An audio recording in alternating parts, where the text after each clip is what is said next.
Hi everyone, welcome to my channel law for you with Sanju.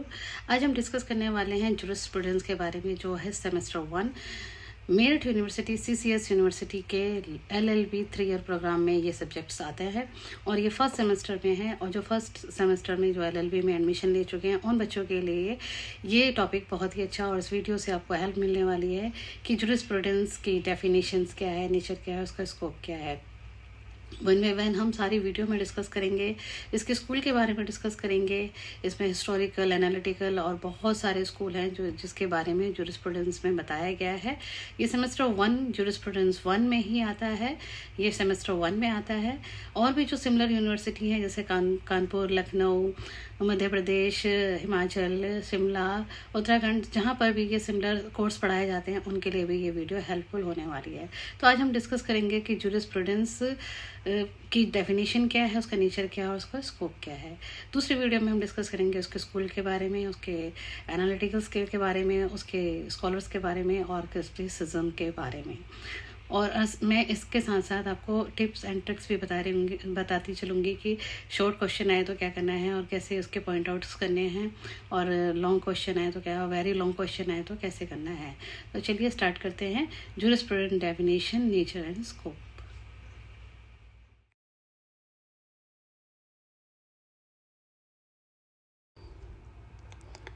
What is jurisprudence, scope and nature? Meaning of jurisprudence. The word jurisprudence is derived from two Latin words, juris and prudentia. Juris means meaning होता है law और prudence meaning means होता है knowledge और skill. It means jurisprudence is the law of knowledge, knowledge of law. आप इसको ऐसे भी बोल सकते हैं। अगर ये नंबर 1 का क्वेश्चन है तो भी आप उसमें यही आंसर लिख कर आएंगे।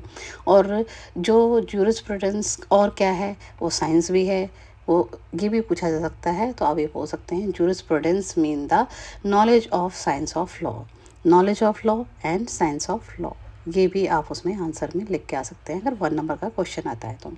In simple terms, jurisprudence is the study of the fundamental principle of law. हम अपनी साधारण भाषा में बोल सकते हैं कि जूरिस्प्रूडेंस जो भी है, जो एक फंडामेंटल है, जो उसमें प्रिंसिपल ऑफ लॉ के बारे में पढ़ाया जाता है। ये रिलेट करता है नेचर, पर्पस एंड स्ट्रक्चर से। ये डील नहीं करता है कि स्पेसिफिक लॉ के बारे में डील नहीं करता है, जैसे कि CRPC, क्रिमिनल लॉ, IPC, इन सब के बारे में ये इसमें अध्ययन नहीं करता है, इसके बारे में स्टडी नहीं की जा सकती। ये ओनली इस पे जो होती है philosophy and theory, law of itself, जो जूरिस्प्रूडेंस में सिर्फ इसी के बारे में ही पढ़ा जाता है। और इसकी डेफिनेशन अलग अलग स्कॉलर्स ने अलग अलग अपने ही अंदाज में और स्टाइल्स में दी है। तो हम ये जानते हैं कि इनकी डेफिनेशन क्या है। इसमें से आप 2 डेफिनेशन भी अगर शॉर्ट क्वेश्चन में, वेरी शॉर्ट नहीं, अगर शॉर्ट क्वेश्चन में लिख कर आते हैं तो भी आपको बहुत अच्छे मार्क्स स्कोर हो जाएंगे। और अगर आप लॉन्ग क्वेश्चन में लिख कर आते हैं तो इसमें 4 मैंने बताई हैं, इसमें से आप 3 भी लिख कर आ जाएंगे तो भी आपको बहुत अच्छे और लेकिन एज इट इज़ जैसे लिखी हुई है वैसी ही होनी चाहिए, उसमें कोई चेंजेस नहीं, क्योंकि स्कॉलर्स की जो वर्डिंग होती है वो सेम होती है। उल्पेन की भाषा में jurisprudence is the knowledge of things human and divine, the science of the just and unjust. उन्होंने ये बोला है कि जूरिस्प्रूडेंस जो भी है ये ह्यूमन एंड डिवाइन थिंग्स के बारे में बात करती है, ये जस्ट भी है और अनजस्ट भी है। और सालमन ने इसको ये कहा था, jurisprudence is the science of the first principle of civil law, उन्होंने ये कहा था। और ऑस्टिन्स की भाषा में अगर हम कहते हैं jurisprudence is the philosophy of positive law, philosophy of positive law. और कीटोन ने कहा है jurisprudence is the study and systematic arrangement of the general principle of law. इसमें बस इतना ही उन्होंने बताया है कि अगर जूरिस्प्रूडेंस जो है is the study systematic arrangement of the general principle of law, इन्होंने ये कहा है। अगर आप इसमें से 3 उल्पेन की, सालमन की और ऑस्टिन की, क्योंकि इसकी ऑस्टिन की थ्योरी बहुत ही ज़्यादा स्ट्रॉन्ग है इसमें और इनका क्वेश्चन ज़रूर आता है, तो ये आपको मैं 1 बाय 1 सारे बताऊँगी और आप इनकी प्रिपरेशन अगर अच्छे से करेंगे तो बहुत अच्छे मार्क्स स्कोर कर लेंगे। अब हम डिस्कस करेंगे नेचर, जूरिस्प्रूडेंस का नेचर कैसा है, वो किस टाइप का नेचर है इसका। तो nature of jurisprudence, the nature of jurisprudence explain what it deal with and how it works. जो jurisprudence है वो किस तरह की इसकी विधि बनाई गई और कैसे करा और ये कैसे काम करती है, इसके बारे में हम इसमें जानेंगे कि इसका नेचर कैसा है। इट इज़ अ साइंस, क्या ये विज्ञान है? Because it is involve systematic study and reasoning about the law. जो इसमें है, जो इसमें सिस्टम जो बनाए गए, जो इसके बारे में हम अध्ययन करते हैं, जो स्टडी करते हैं, वो इसके बारे में ही बताया गया है। और नंबर 2, इट इज़ फिलोसफी। क्या ये फिलोसफी है? Yes, it is examine the purpose and moral basis of the law. जो मॉरलिटी होती है, जो पर्पस है इसमें, जो पहले के लोग होते थे वो एक दूसरे को ही जो उनका लेगेसी में मिलता है उसको फॉलो करते हुए आते थे, तो उस इस वजह से उसको फिलोसफी ऑफ लॉ कहता है। It is the both abstracts and theoretical. It is deal general with the principle and practical rules. It is dynamic, evolve the society, political and the social values. It is universal. It concepts justice, right, duty, apply all legal system. ये जो है इसमें ये बताया कि ये dynamic भी है, इवॉल्व, इसमें सभी तरह की प्रगति के बारे में, उसके डेवलपमेंट के बारे में बताया गया है। उसके स्कोप क्या है?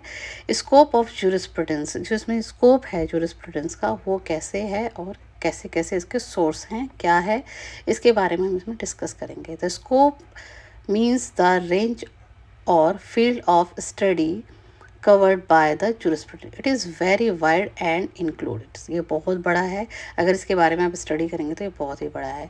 तो नंबर 1 है सोर्स ऑफ लॉ, जिसमें लेजिस्लेशन, प्रेसिडेंट, कस्टम, इसके बारे में हम डिस्कस करते हैं और उसका हम इसमें स्टडी करते हैं। Concept of law, right, duty, liabilities, ownership, position, इसमें हम अपने अधिकारों के और पोजीशन, कब्जा के, अपने स्वामित्व के, इन सब के बारे में हम इसमें डिस्कस करते हैं, जो इसका स्कोप है। नंबर 3 है इसमें लीगल थ्योरीज। इसमें लीगल थ्योरीज में हम क्या क्या पढ़ते हैं? नेचुरल लॉ पढ़ते हैं, सोशोलॉजिकल पढ़ते हैं, हिस्टोरिकल पढ़ते हैं, रियलिस्टिक स्कूल है, पॉजिटिव स्कूल, ये सारे स्कूल इसमें हम पढ़ते हैं, जिससे आपको jurisprudence के सारे वाइडली इसमें आप सब कुछ इसमें नॉलेज करते हैं और हर चीज़ के बारे में स्टडी करते हैं और फिर पता चलता है कि हमें लीगल थ्योरीज में क्या क्या होता है। और एडमिनिस्ट्रेशन ऑफ जस्टिस में होता है रोल ऑफ कोर्ट, जजेस, लीगल पोजीशन, यानी कि कैसे विधि, कैसे कानून बनाया, उसको कैसे रूल किया जाता है, जजेस का क्या रोल होता है, कोर्ट का क्या रोल होता है, ये सब हम इसके बारे में इसकी स्टडी करते हैं। Relation of law with order science like morality, society, economics and political. इसमें हम सारी मोरालिटी के बारे में, सोसाइटी के बारे में, अपनी आर्थिक व्यवस्था के बारे में, पॉलिटिक्स के, राजनीतिक के बारे में इसकी हम स्टडी करते हैं। Purpose and the function of the law, the maintain order, ensure justice and promote welfare. तो ये हम सब इसके बारे में, इसमें purpose and the function of law, ये कैसे फंक्शन करता है ये लॉ, इसके बारे में, मेंटेन ऑर्डर, ये सब। और एक सिंपल वर्ड में अगर एक नंबर का क्वेश्चन आता है कि jurisprudence क्या है, व्हाट इज़ jurisprudence, तो philosophy of the science of law, ये आपका 1 नंबर जो शॉर्ट क्वेश्चन आता है उसमें आप आराम से ये आंसर लिख कर आ सकते हैं। और अगर नेचर पूछे, what kind of nature, it is both a science and philosophy, the study legal concept and principle, ये इसका नेचर है। और स्कोप के बारे में कि jurisprudence का स्कोप क्या है, it is covers the origin, development, concept and purpose of law. अगर ये शॉर्ट क्वेश्चन में आता है, लॉन्ग में आप ये नहीं लिख सकते, ये सिर्फ शॉर्ट क्वेश्चंस के लिए है कि ये आपका उसका आंसर है, बिल्कुल सिंपल वे में कि स्कोप्स क्या है इसके। तो it is cover the origin, development, concept and purpose of law. हमने इस वीडियो में डिस्कस किया डेफिनेशन, नेचर एंड स्कोप। आगे हम डिस्कस करेंगे स्कूल के बारे में। मिलती हूँ नेक्स्ट वीडियो में। Thank you so much. आती हूँ मैं नेक्स्ट टॉपिक के साथ।